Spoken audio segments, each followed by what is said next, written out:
海龟交易法是一套著名的系统化交易方法，最初由商品交易员 Richard Dennis 和 William Eckhart 在1983年创立，用以证明交易技巧可以通过一个简单的规则系统被教授给普通人，而不仅仅是依赖天生的交易才能。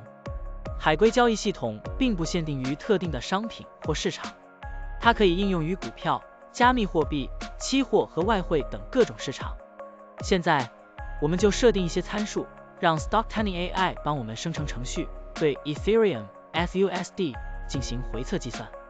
设定参数如下：头寸规模，使用每次加仓 20%。入市信号，当市场价格高于过去20日的最高价时，视为买入信号；反之，低于20天最低价时为卖出信号。加仓策略，每当价格移动到1/2的20日均幅指标 ATR 时加仓一次。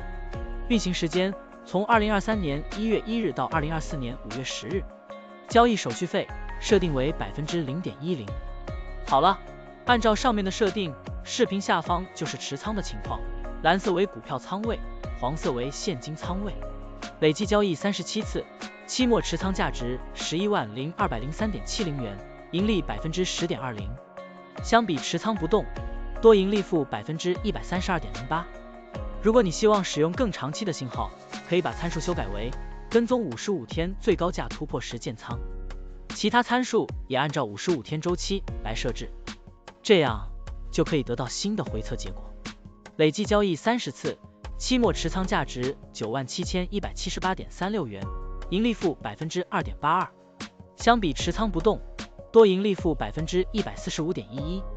股票的波动特性不一样，盈利效果就不同，参数设定不同，盈利效果也会不同。怎样找到最优的组合呢？请评论区留言，让 Stocktunning AI 来帮助你。股票调优 AI， 利用 AI 技术赋能您的股票选择与操作。本站内容不构成对任何人的投资建议，您应当基于自己的独立判断做出决策。扫描二维码获取文字稿，欢迎点赞、评论、转发。